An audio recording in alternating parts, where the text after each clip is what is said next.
I'm AJ Bianco from Podcast PD, a part of the Education Podcast Network, just like the show you're listening to now. Shows in the network are individually owned, and opinions expressed may not reflect others. Find other interesting education podcasts at edupodcastnetwork.com.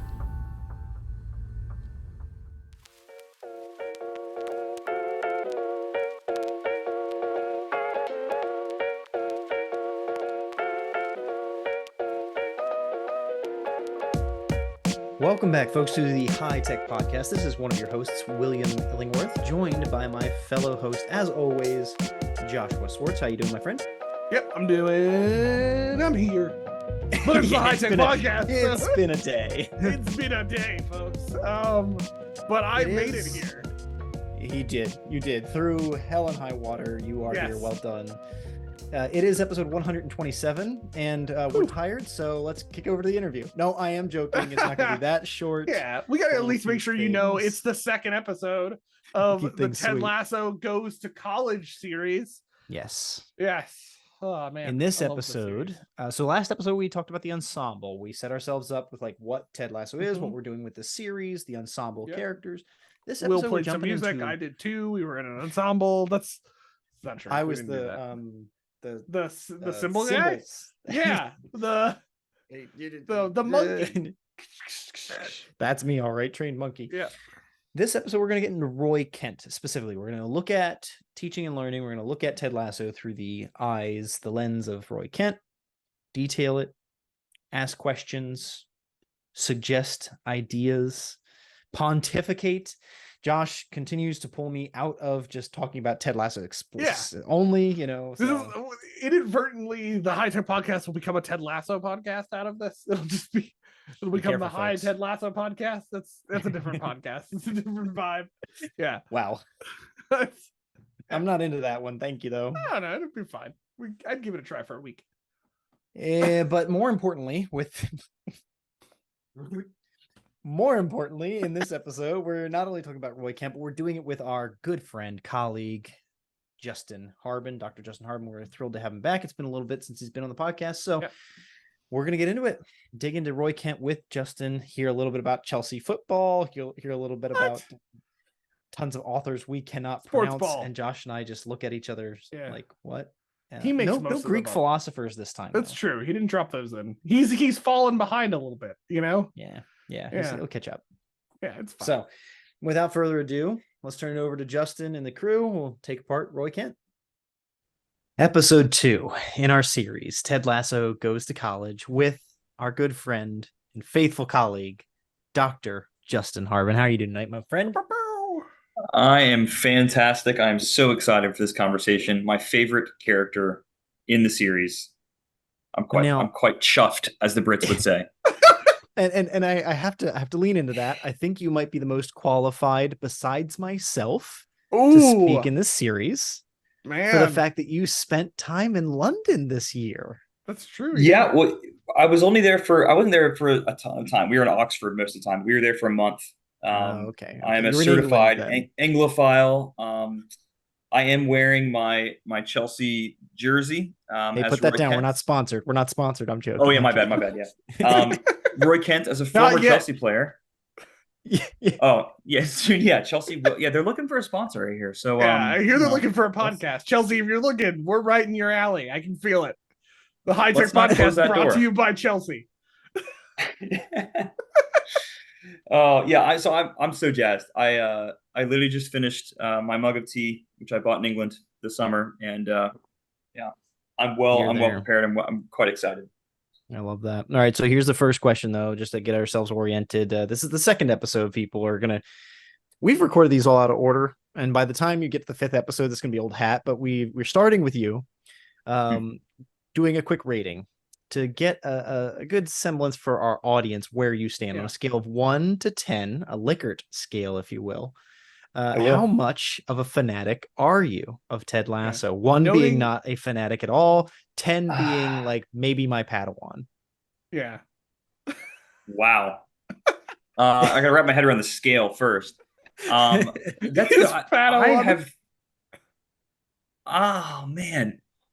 would probably say an 8. Okay. Okay. I'm pretty picky with my TV shows. I had some. I didn't like when in the final season here when they made episodes longer. It felt like things could languish a bit. It stretched it out a bit. There was a couple of choices. I'm like, maybe 8's too harsh. Well, I'll put a couple qualifiers in there. Have you watched any season more than once? Not a full season. Okay, you've done some rewatches, some episode rewatches. Yes. Yeah. Yep. Okay. Have you listened to a podcast? TV time is limited, so that's fair. I have listened to a podcast. Yes. Okay. Yeah.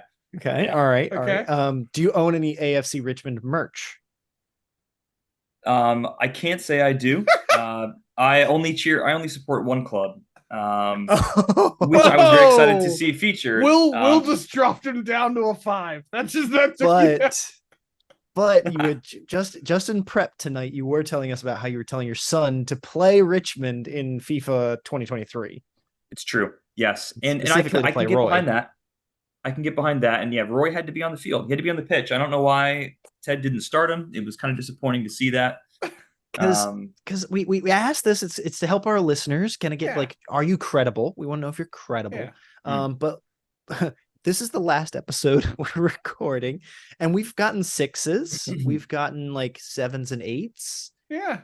Wow. We've been learning that a qualifier might be how much you watch the show, how much you've watched it multiple times. We'll find out next episode how that popped up. Robin's going to be joining us, and that came up.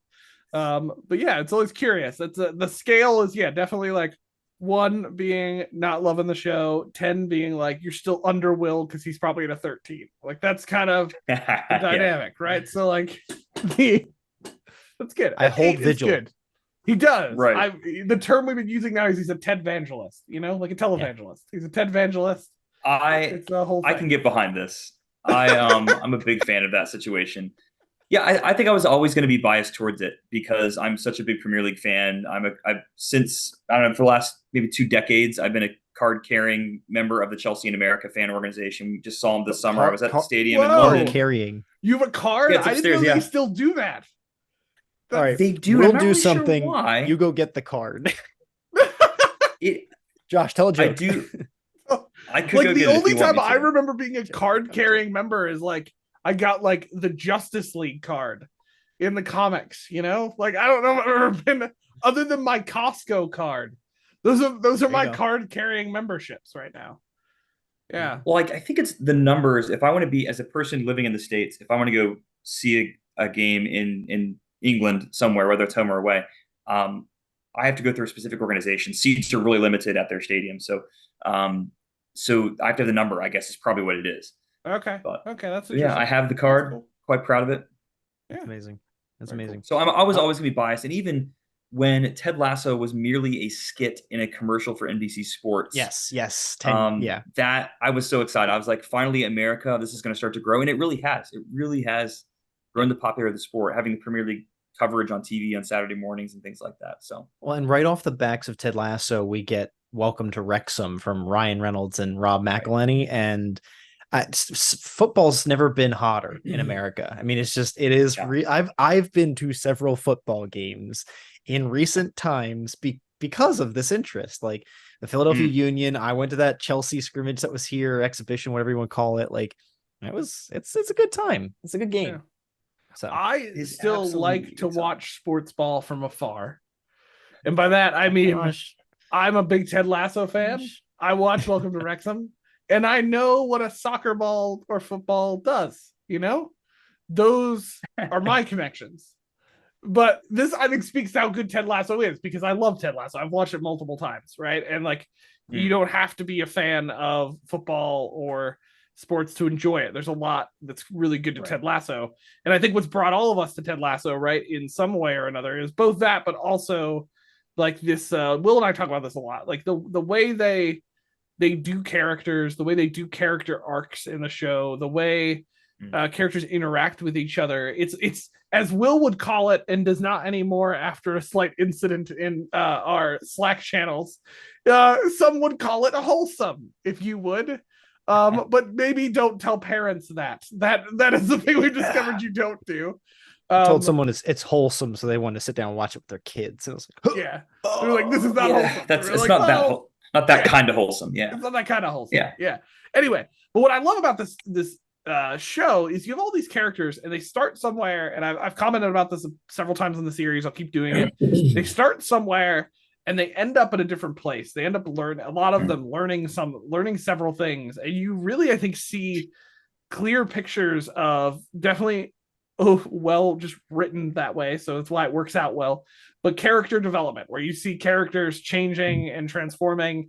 And to a certain extent, I think why some of us gravitate towards this is like, oh, we see growth in these characters, right? And we see people doing positive things, genuine things with each other. And I think we look at that and we go, we kind of wish that's how people would act in the world, right? We wish that people would do this. And I think in education, that's what spawned us to do the series. It's like there's a little bit of like this, there's some teaching and stuff that happens here that we wish would happen. And so we're talking about Roy today, right? Your favorite character. I think if I had to, how we kind of started all these conversations, I think it's helpful to get us going, is give my hot take on the encompassing kind of character arc of this character and kind of what we think about. What I find most interesting about Roy, I think it's fair to say, is that you come into this, Roy is the classic kind of like uber skeptical kind of the hardball character, the one who's not going to relent, the one who thinks it's ridiculous this guy is here, is not in for all the team building stuff that Ted does, is very kind of hardened, if you will, right, in this area. And it's interesting, Ted goes right for Roy in his focus on Roy. Like it's very like, if anybody's overtly targeted in season 1, it's Roy. Like that's like there's that clarity. But then Roy has this interesting turnaround. We see that there's a lot of, I think, self-worth issues underneath that hardening. We see a lot of like history to what's caused him to be that way, and then we see at the same time behind that exterior is somebody who can actually care and ends up becoming the teacher themselves. I think if anybody, Roy is the character in the show who starts off not for what Ted Lasso is doing and ends up joking at the end that like, what have you done to me? He's like laughing and like crying at like romance movies, right? Is that fair to say that would be kind of Roy's arc? Yeah, I think that's what drew me to him, other than the fact that when they first introduced him, he's a former Chelsea legend. So I was like, I don't care anything else about this character. I'm in. He's my boy. And he's definitely like loosely based, perhaps even off Roy Keane, who wasn't a Chelsea player, but there's kind of this gruff. There was a certain era of footballer, when before things tightened down in the modern era, and we went in with our tackles with 2 feet and studs sticking up, and we were going to break somebody's leg when we went in. It was like real man's man. Gladiator football. It was brutal. But I think his character arc is so profound. And I think you summed it up well. That's the way I'd kind of thought of it is almost thinking of him. He is a teacher. He is an amazing coach. I think we see unfold. Looking forward to talking about that. But he's also, I think of some of my students who were my problems when I was a K-12 teacher. Not as much the behavioral issues we have in higher ed compared to K-12, right? But like sometimes those are the ones that give you the most issues that can really make the most profound change and become some of your leaders in the classroom. I have names and faces that come to mind of my former students who were just a headache. At times they just gave me so much grief, and they are incredible humans now. And so I get really excited about a story like this, and that's part of why I think he's such a compelling character. And in the scope of especially over all the seasons. Yeah. One of the comparisons that makes him stand out so much, and it's intentional. I think he wears black. He is all black. He is the epitome of darkness and hardness and whatever, right? When you think about Rebecca and the journey she goes through, Nate and the journey he goes through, these are other characters we're focused on, even Ted and what he goes through. That's what our series is going to focus on, each of those characters. But Jamie Tart, Isaac, Sam Avasanya, they all have an arc. They all improve.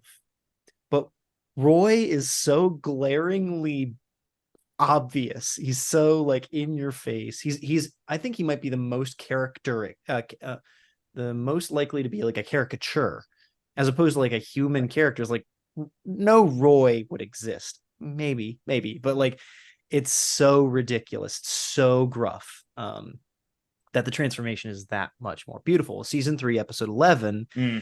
There's a moment where he's in the cleat room, the boot room with Jamie Tart. Jamie Tart is having a full-on meltdown, and Jamie just runs into his arms, crying on him, and Roy's just like, okay, but he takes it. Do with this? He takes it, he handles it, and then Will, the Kit Man, opens the door, and Roy goes, and I forget what Will says, but Roy goes, "You missed a good one." And Roy and Will in the background goes, "Shoot, darn," and he walks off. That is a moment enough. I mean, season 3, episode 11. There's one more episode in the series.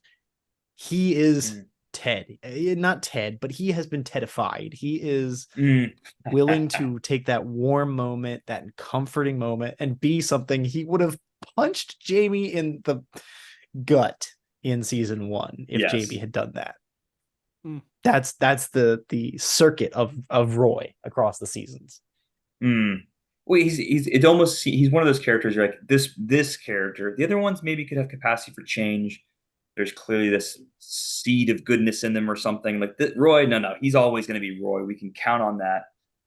And it changes. And who doesn't just love shouting "Oi" everywhere all the time? I think that's just a bit maybe what drew him to me as well.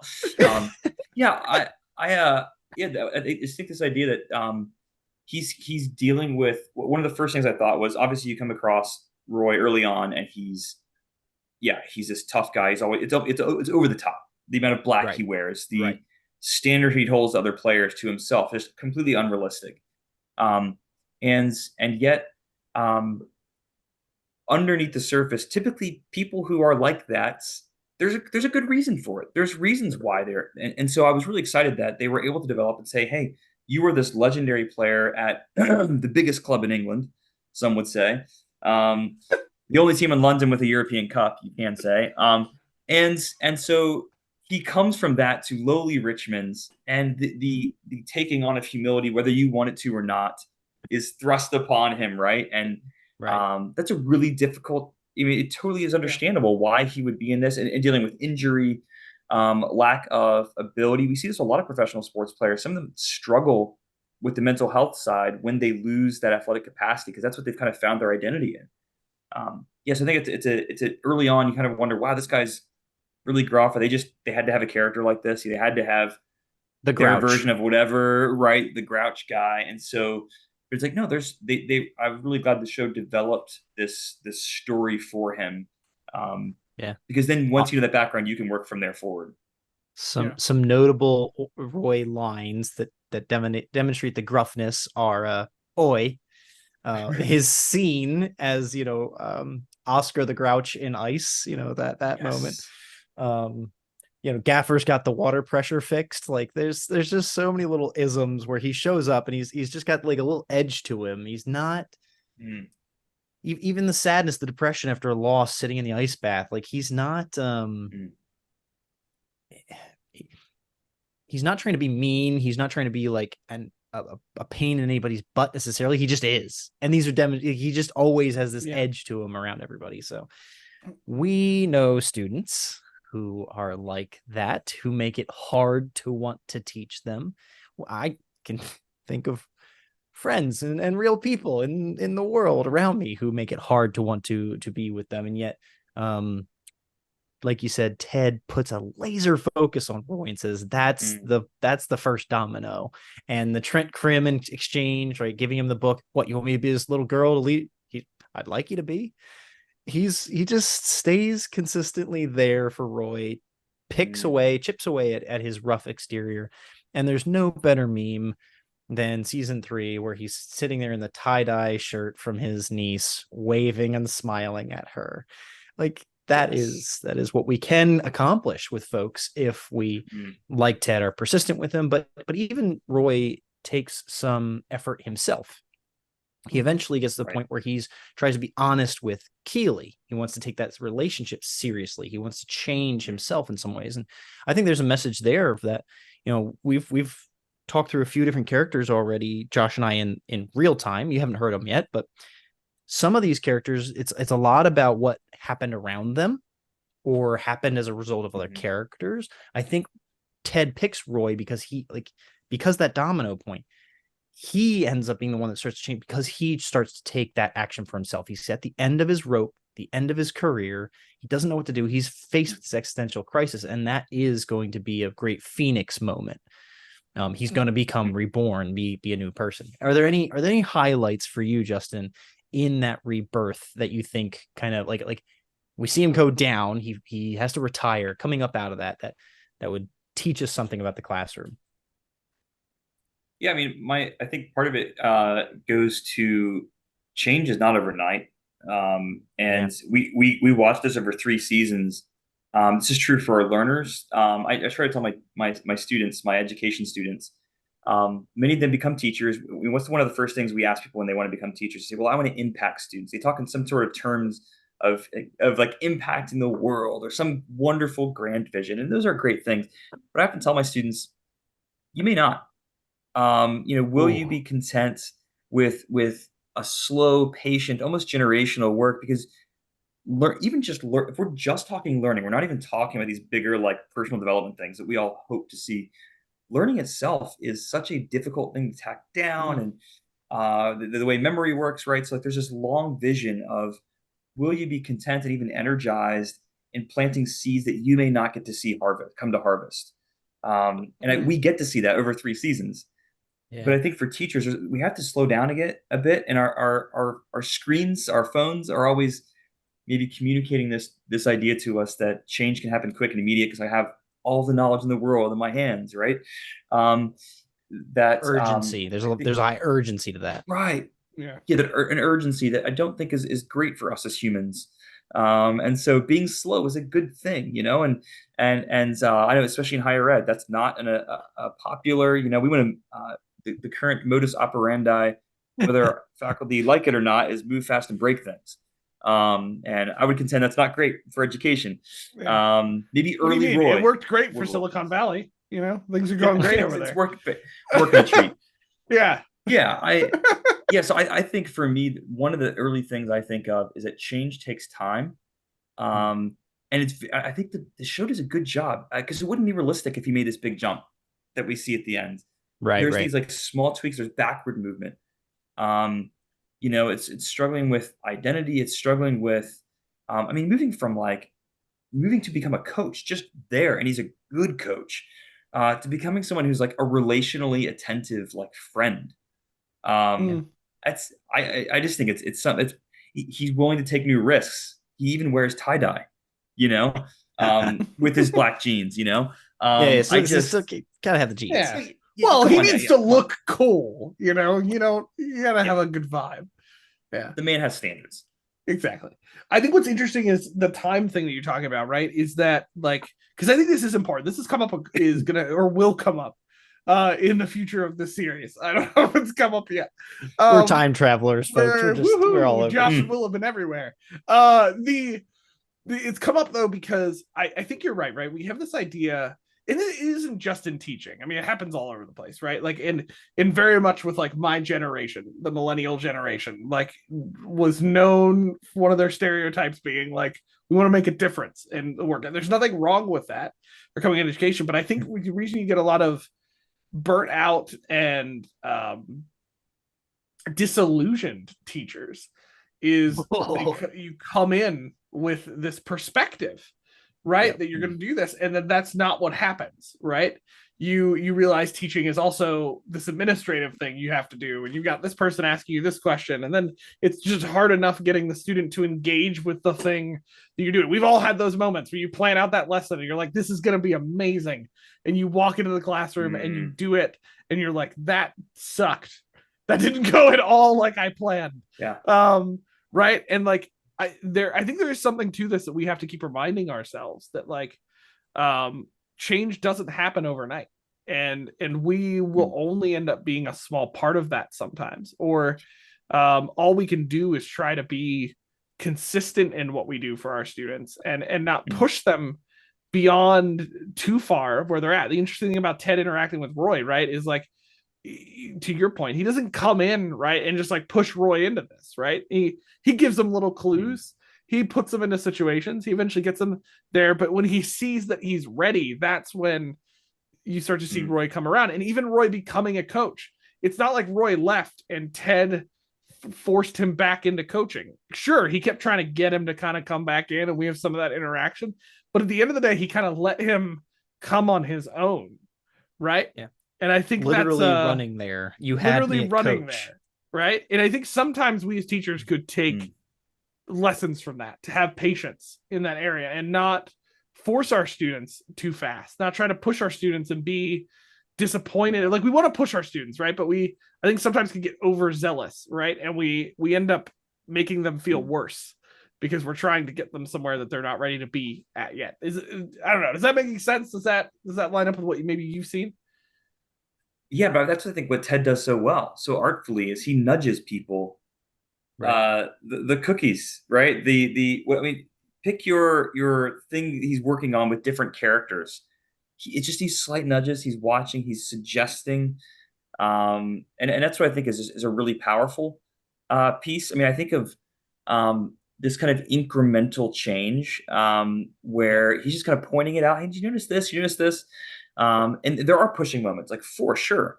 Yeah, I mean, from a teaching perspective too, I was just I've been reading a lot lately on the development of expertise and what does that look like in pedagogy. And one book I highly recommend, just really enjoying it, by Peps McCrae, one of his high impact book series, nice little short volume called Developing Expert Teaching. Just direct to the point, but he does such a good job of writing these succinct chapters for teachers. But one of the things that I'm kind of thinking about a lot as I read that is that the development of expertise is not a linear path. Just because I've been in the classroom, this is my 16th year in the classroom, there's no guarantee that I'm a good teacher, right? There's plateaus, there's backward moments. Literally today, and it probably had something to do with the fact that it's the day before break, I had an afternoon class. But I went over my plan. I've taught this lesson before, looked at it. I'm like, yep, good plan. Remember to do this, Justin. Remember to do this. And I go and teach it. And afterwards, I looked back, I was like, that was not good. Like, I could have, by the standard at least I hold for myself, I'll call that out and be like, I can hold myself to a pretty high standard internally. Yeah, that should have been way better. I should have spotted this. I should have anticipated this beforehand. And there are also factors outside of my control, right? But like, that was just today. Again, 16th year in the classroom, just because I'm there doesn't mean it's a guarantee. Right. I think the key is helping people, and Ted does as well, along the way, spot that something's happening. This is a good thing. Check it out. This is why I love ungrading. You center that feedback loop, and you center student opportunities for reflection. I'm planning this course in the spring where it's an upper level course, and I can do a little more of the ungrading. I feel a little more freedom to do all the fun things, without them being too anxious about it, because they know me by now. Don't bring any red string. Leave that creativity. Right. Yeah, a little too much. Don't learn that lesson from Roy. I don't know if I can go quite that far. But might be some lawsuits or something like that. But the idea, so just planning, I was setting up conferences that are required twice a semester. Each student meets one-on-one with me. And just thinking through, what's a guide I can create for my students to help them reflect? How can my assessments dovetail with that, with the things we do in class? They're constantly thinking about, intellectual growth, but also professional dispositions and character formation, things like that. And that you're not going to get there overnight. This is going to take a while. So how can I be a Ted and keep pointing them, keep nudging, keep pointing out how they're changing, and help them see it themselves. Yeah. So would you say, because I was thinking of this as you were talking, right? Trying to get practical for people, right? Like, some of the nudging is just like looking for where you see growth and helping them see that. Is that something you'd maybe say is a simple thing to think of? Yeah. Yeah. I mean, it's narrative feedback, it's that, the idea of not only identifying, here's what worked really well, but here's moving forward. Hey, you got that A. or you exceeded my expectations and we did this really great job. Here's why, and here's how you can actually stretch it to the next level. It's if I can make another British reference, Great British Bake Off, right? Paul Hollywood, the way he gives feedback is excellent. He's identifying what went wrong, but also what they could do in the future. That kind of future orientation is a brilliant. I just think, and our words are powerful. As Ted often models for us, and as Roy learns, as he starts to actually say words other than oi or grunts, the whole suite of you give a whole soundboard going of like different grunts. There is a vocabulary you can use, Roy. Yeah, exactly. Well, one of those explicit moments we get with Roy, because there's he gets to training Jamie in season 3. We see some like hands-on, very tactical stuff, but he admits even several times he's not the tactician, he's not the strategic guy. Like, he can push them to be physically better, but he's not playing the field necessarily. Isaac in season 2, when Ted calls him in to try and mentor Isaac, one of those moments that I think Roy demonstrates what you guys are talking to is he doesn't just like go head to head with Isaac. He doesn't take Isaac out and try and show him the best technique. He doesn't sit him down with video clips and like, oh, this is the best captain yet. He takes him to the field and he says, play. And he gets him out of his funk by getting him into something that's positive. He knows that that's worked for him. He reads Isaac the right way and he puts Isaac into something that will work, and I think that's one of those things we can do with our students. There's some efforts that need to go into it to get a good sense of our students, entrance, exit tickets, icebreakers, like the social part of learning. That's very important. Once we have a sense for that, though, we need to take advantage of it. I'm trying to thinking of like teaching here. We're seeing it in these characters. We're seeing the opportunity for teaching in these characters. But when you compare teaching as a skill to carving a table or making a table, there's even doing it by hand, not using machines, even doing it by hand, there's like repeatable, consistent practices. Each piece of wood will be different, but you have to sand it. You have to cut the grain a certain way. You have to do certain things every time you cut a piece of wood. And you can get better and better and nearly perfect it. That's what Ron Swanson is. He's just perfect with wood. Just bring all the TV media into this. But I appreciate it's a helpful connection, yes. But what we don't get with a student is they're like the wood. Each piece of wood is different, but you can't bring the same technique to every student. It's not going to work. You have to plane a piece of wood. You can't plane every student. And I've found that where in martial arts instruction, I've found students who respond well to, sorry, you did something wrong. You broke a protocol, you broke a regimen, you broke etiquette, 20 push-ups. That is a reinforcement, a negative reinforcement, no, positive punishment that will help them know not to act that way behaviorally in the future. And yet I've met students that literally that puts them crying on the ground in a puddle, useless. It's not teaching them anything. Some students are receptive to that behavioralist approach and some aren't. And you have to be able to read the student to find the best way to reach them with that. This is all extending from Roy did it with Isaac. We need to be sensitive to that with our students. You might have done well today, dude. And maybe your students didn't react to it. I mean, there's a fairness to teachers and learners, right? Sure. You may have brought the best game and the students just weren't in it. Yeah. It happens both ways. Yeah. I mean, go ahead, Josh. Yeah. Yeah, I mean, I was just gonna say it's very true. It depends on the environment where you're at, the situation. Like, you could do the best you could, and depending on the scenario, like your scenario, Justin, you're competing with Turkey. So, like, at the end of the day, you lose. You lose. Right. Sometimes, Turkey and I'm not offended by that. Yeah, exactly. And that's the difficulty in teaching, right? Is trying to be able to recognize those scenarios and keep an eye on those areas. I think so often we hyper focus on teaching on how well do you communicate ideas. But if I've been learning anything, it's more with teaching. It's more about like, how good are you at adapting to what's happening and recognizing where a student is, right? That's the harder part of teaching. is like trying to see where those students are at and adapt to that. It doesn't mean you have to be everything for every student. It does mean like we have to slow down a bit and try to recognize where our students are at.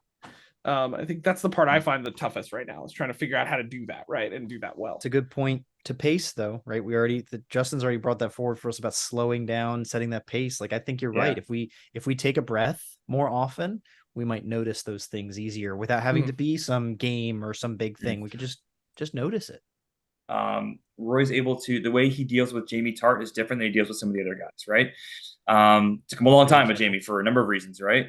But like I love Roy's appeal to rediscover the why, the reason why you played the game. And he can do that in a way that nobody can, in a way that Ted can't, because Roy has now reached the sunset of his career. He's been there, he's done that. The why is so like he really understands that, because now it's gone in some way for him by the time he gets to season 3. And so in a similar way, as teachers, I think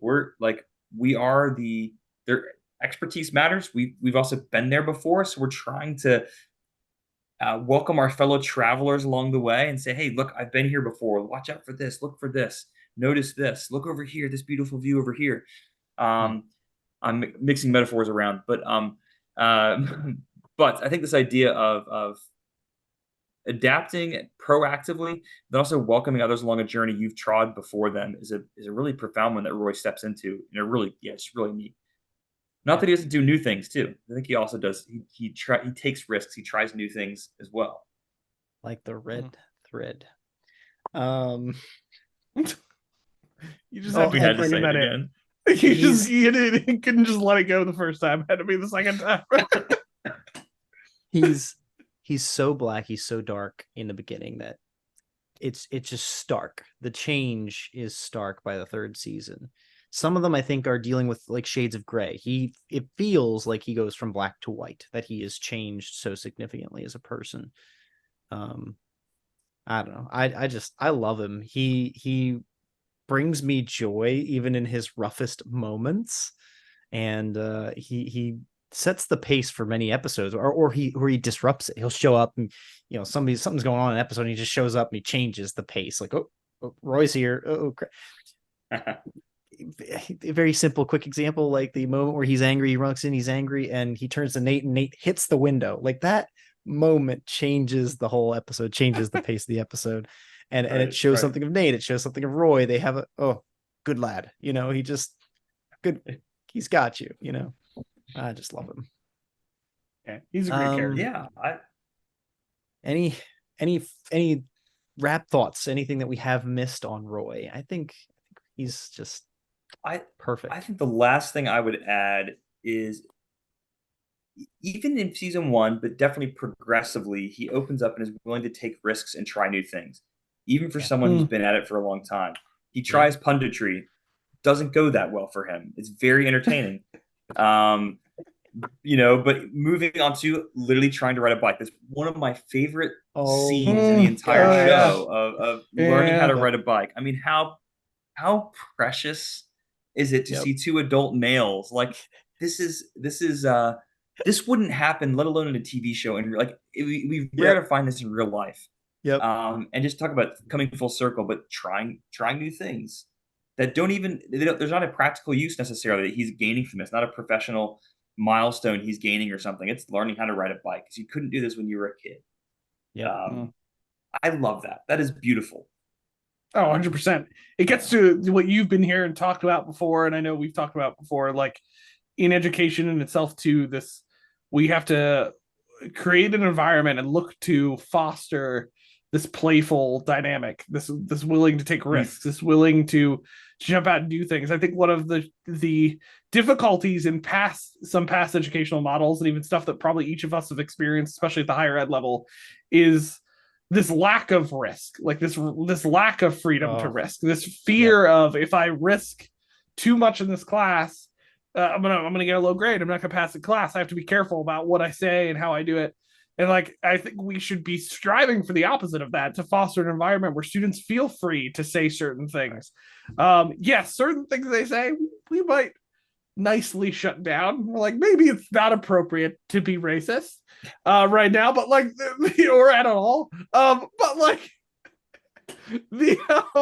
like, Agreed. Agreed. We Yes. can all get behind that. I That too should agree. no freedom Yes. for that. But we should foster an environment where I just see too often students who that's reinforced the opposite for them with instructors, where if they say something that an instructor doesn't agree with, you can see that instructor just slowly change their perspective of that student.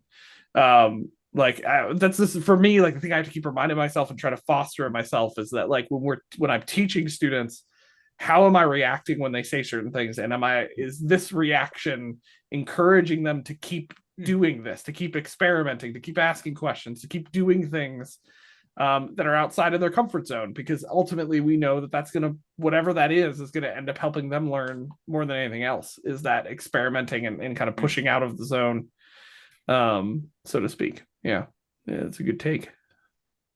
Yeah, that's really helpful. Yeah, and the idea of that gets back to the unhurriedness of all of this, and that there are systems within which we work that rush us and rush students. When you're rushed, you're not taking risks. You do it safe. You do what it takes to get it done. So one of my favorite quotes on play is Norgard puts it. It's a play is a sense for what matters. And I've got a student that comes to mind who will be the first to tell you he doesn't always, and maybe more than just not always, doesn't always turn things in on time. When he turns them in, they are brilliant. But he's doing it for the love of it. It is a really fascinating. We've had a lot of conversations about this. It's one of my students. Interesting. Yeah. And he just, and he's like, I do it for the love of this. I'm taking risks. I'm trying new things. And the end product is amazing. I've never minded when he turns in something late, because I'm like, it's always worth the wait. But there's a problem, because we can easily shut that down and say, oh, well, my syllabus policy says X, Y, or Z, or, we gotta keep going. We gotta keep going. I think we can unwittingly form our students toward that anxiety, that avoidance of risk taking, when we continue to rush them through. And so we have to model it for them. Like, you know what? I haven't tried this, but I'm going to try it with you all today. Give me feedback. Let me know how I'm doing. We're doing a faculty reading group. I'm leading a faculty reading group on campus and reading a book where the professor models some really cool suggestions. And he literally asks his students what's working well in my teaching and what's not, apart from his student evals. And that is a scary and vulnerable place to be. I've tried it a couple times and it is terrifying. And they'll generally tell you, and you can take it with a grain of salt, but they often have some insight. And that is scary. They don't know the pedagogical terms, but they know when you mess up, or they know when it's not working. They can't tell you who, why, and when, but it's like, that didn't hit. Everyone in the room knows. Like, we've all had those moments. I've had that this semester, right? There's a couple classes in my head that like I left the room and I go, that didn't work. And every single one of them knows it also didn't work. Like, they all have that look on their face, and you're like, we all have collectively agreed to acknowledge that today probably shouldn't happen again if we can try. Like, that's the absolutely. Well, Justin, as always, oh wow, we're on the same page. Look at us doing our thing. We didn't even talk about that. We didn't even pick each other and say we need to shut Justin down. No, just for the record, never once have we sent that sentence. Oh, no, things, never. Never once never. that. Like, close relatives, but never that sentence. Anyway, this has been great, and there's a lot we could keep digging into, Roy, and it always surprises me how much in Ted Lasso, like, as much as we joke about the series being like, it can't just be about Ted Lasso, we have to bring it back to education, how much there is to come back, and it's similar themes. I'm noticing, now this is the second episode, and Will and I have the entire season under our belt. We're noticing some common themes. So those listening, you're in for a ride. There's going to be some themes that keep showing up, and I think it's just natural out of the episode. But with that said, we do have to transition to the more practical, technical world, if you will, and take a measure, if you will, Justin, of what apps you might be interested in, what on your meter of success might you be finding with some apps? That's what we're thinking. What do you got for us, man? Transition. I feel like you're coaching me towards a particular choice. And hey, as we think of Roy Kent, what's one of those things he does in his coaching? He's making formative assessments all the time. He's not just throwing information and hoping later in the game he finds out what happens. Whew. And that kind of reminds me of when I'm teaching and I need to take these kind of consistent formative assessments of my students, and especially ones that give me a glimpse of every student, kind of those total participation techniques, which EdTech can help us do pretty well sometimes. So a tool that I've recently started using is Mentimeter, and I've really loved it. There are other tools That's like awesome. it, but the visuals, I really, it's just a beautiful tool, and I aesthetics matter, and there's good data, but there's the visuals that pair with it are nice, and and it's very easy easier than other tools I found to invite your learners in. The QR code automatically pops up, and it's there in the corner always. Other tools that shall not be named, you have to go make sure you click the right thing, bring it up. Mentimeter just does it, and I'm like, oh, this is fantastic. So I used it today in class, and yeah, I'm liking it so far. Don't come at me like that. Don't come at me. We're like laughing, just listeners, because Justin the episode, if it wasn't clear, we already knew what the app was. I know the transition was so smooth that you were like, they must have not known. But Justin has a hot take on what Mentimeter is better than. We're not going to share it in the episode, because we're not going to be that way. But we will say that Will has some feelings about the hot take, and I'm not sure it's exactly the same. I'm just a faithful guy, right? Like when I come across something that worked and works, I'm faithful to it. Justin likes to flit about from tool to tool and just try them all, but that's not. What would Ted Lasso say about this? Would I think Ted Lasso might bake you his own app and deliver them on it's too late for me to start going off riffing on that, but I was also about to try and I love alliteration, so that's biscuits with the boss. I was about to start to try and come up with apps with something, and then I stopped. I was like, oh nope, I can't say that on the podcast, so we'll just leave that one alone. Let's think about your app. What if your app is the black t-shirt, the app that shall not be named, and Mentimeter is the tie-dye? I'm just saying. I think that works. There's some truth in that. Yeah. Folks, some good little tips and insights on Mentimeter. I've used it before. This is not its debut for the podcast. It debuted with us on episode 61. Go ahead and give a good listen. That'll give you the full set of details on it. Yeah. But does have it's a freemium software. It is available to you for 50 participants per month. Word clouds, polls, quizzes, slides, and much more. So it's one of those things that if you're trying to use it for free, you could use it a couple times a month. If you got a small class, once. If you got a huge class, 0 times. If you have 100 students. But I was going to say 2 classes, that takes my current class out. Exactly.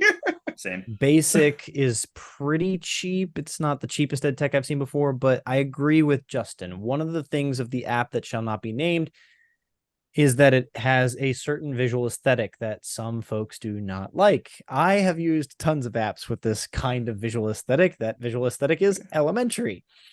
They work, dang it. Yeah. But Mentimeter is beautiful. It has a really good visual design. And like you're saying, Josh, wow, one of you J names, Justin, it's enough to get that formative feedback. Just get it up there, done, get something, get out. You don't have to make a whole thing of it. Do you know, Justin, can you put in slides if you wanted to? Yeah, I'm seeing import slides. Yeah. So you could go the whole 9. You could build your whole presentation around it, or you could just ask a single question and get that formative feedback right off the bat. Not too much more detail than that, unless there's things you'd like to add, of course. But again, we did episode 61. We did a deep dive on this one. Love it. It's useful. Yeah. It's got a free app. Give it a shot. Exactly. Cool. Anything else on that Mentimeter? You just tried it, yeah, and it was again easy. Yeah, I was at a conference where they used it virtually, and it was phenomenal in that setting. Cool. So for remote learning in particular, again, that's more of the vein of a Nearpod or something like that. But yeah, it was fantastic. And so I used it in the more quick formative check today. That's cool. Tangent, fourth wall. These earphones are new. If you tap them, it will hit pause, it'll hit play. And if you recall from prep, folks, we were talking about the 10 hours of Nick Offerman's Yule log, where he sits in front of a fire and does whatever. A minute and a half ago, I hit these by accident and it hit play and I didn't know it. And I've just been listening to this like crack. I've heard like where's this going? I've heard something around me while y'all been. I'm like, what is happening to me? A little ambiance. Play. It's literally we should have that, a Yule log for Christmas season on the rest of the podcast, Yeah. That's, we can't do that one to be copyright infringement, so we'd have to like get AI to make us one or something. We'd be fine. I'd get a little could get an AI Yule log. It would be like Ted Lasso Yule log. Yeah, maybe. You never know. It'd be good. Yeah. So for the first time, we know what is going on inside Will's head. It is a Yule log. Right. And that's it. Frankly, guys, that's all that's going on up there. Just in case you've ever wondered. In case you've ever wondered. It's not a mouse running around a wheel. It is a Yule log with Nick Offerman from the Could be worse. Yeah. All right, my friend. Thank you so much for joining us, being a part of the Ted Lasso series, bringing your 8 to the table, helping us dig deep into this. Anything else? I think we're good to go. Yeah. We're good. Yeah. We'll wrap this episode up in just a second. Me and Josh, as always. Thank you, folks. Oh, buddy. Okay. There is so much that's happening during that episode. Justin. Every time, like Justin just is hammering out the stuff. He's pulling out authors. That he like elevates us. Some folks, they come and they bring us like this one big golden nugget. Justin's just he's in the backfield, just like throw in golden nuggets. Really, my big question for Justin always is like, how do you read so much? Yes. Like, how do you? Where does he get it all? Where is he? What? It's interesting. I think the thing I'm picking up with the series and talking to Justin, right, is that we're going to be getting some repeated themes in this series, which I don't know why it surprises me. It's these repeated themes in Ted Lasso, but there's this intentionality, there's this focus, there's this slowing down concept that we see throughout the show of Ted Lasso. And I think that reminds us of what we can do in education and to what Justin is talking about, kind of the slowing down, playfulness, and also I think just recognition of our own limits as teachers and what we can do and the small pieces we can take. Like one of my big takeaways was that kind of like, okay, one of the small things I can do is just slow down enough to recognize when students are having a moment of learning and identify that, right? And lean into that or see an opportunity for learning, right? That teaching is more about looking and finding the opportunities than it is about pontificating, if you will, information and communicating. It's more about finding those moments and leveraging them well and learning how to do that as a teacher and also foster those an environment that will to foster those moments, right? I think is a part of it. Yeah. I mean, if you're going too fast on the highway, you're going to miss your exit. You gotta go the right speed. That's Josh, I prefer not to flip my vehicles. I don't know about you. Whoa, that's a little personal. First of all, there was no exit near the flip. Okay. If that was an exit, I would have hit it like a champ. I would have been down that exit with the front, back, top, and bottom of your vehicle. The whole car would have made it there. That's the important part.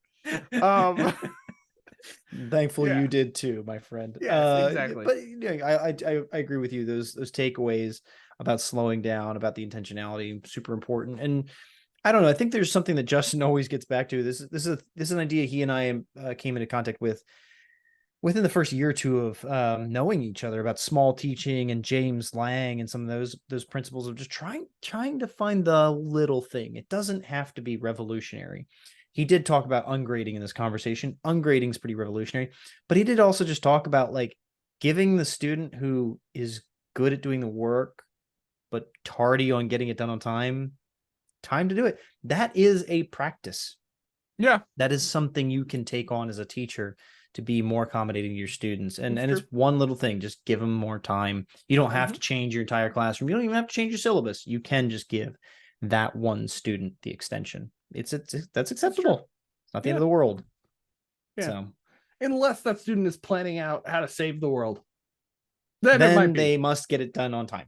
Yeah, like I don't know what environment that assignment would be, the assignment you're giving, but like if that's your assignment, if you're listening to this right now and you're like at some secret government teaching environment and your student is trying to solve the problem that stops the meteor from destroying our country, okay, you shouldn't give them an extension. Allow them to figure that out within the time that we need them to. Here we go, my small plug for the class that totally exists. On that note, next week on the High Tech Podcast, we dive into the deep, dark secrets of the CIA teaching people. No, I'm just joking. I don't know. I got like into this like weird meteor thing. It's a thing I did. No, next week, on episode 128 of the High Tech Podcast, we continue the Ted Lasso Goes to College series, and we are joined by the one, the only Robin S. Jeffers. Yes, the one who spawned the taxonomy series. And really loves that we keep advertising it that way. She is joining us next week to talk about Rebecca as a character from Ted Lasso and what we learn from her. So we are super excited to hear that and the app she has to share with us next week on episode 128 of the High Tech Podcast. Again, a reminder that you can find us on Twitter and YouTube at High Tech Podcast is our handle. You can find us that way. You can also email us, inbox@hightechpod.us. You have an idea? You want to talk to the podcast? You want to be on the podcast? You want to share a fun GIF? You want to send a letter, if you will? Whatever you'd like. You want to sponsor the podcast? That's cool. Hey, Chelsea Football Club, for instance. Yeah, Chelsea, we know you're chomping at the bit. Send us an email at inbox@hightechpod.us. You can get a hold of us there. Also, a reminder, we have a website, hightechpod.us. All of our episodes have an episode page where we tell you more about the guests. We give information about the apps that we share, and point you to fun little resources. You are going to want to check this one out if you have not been to our website yet during the series, because I'm not saying Will and I nailed the Ted Lasso series graphic, but I'm pretty sure we did, and AI was involved, so you're going to want to check that out. So that is on our website at hightechpod.us. Again, thank you for joining us for another week as we continue to learn what it looks like to harness technology and Ted Lasso in the classroom, whether online or in person. Barbecue sauce.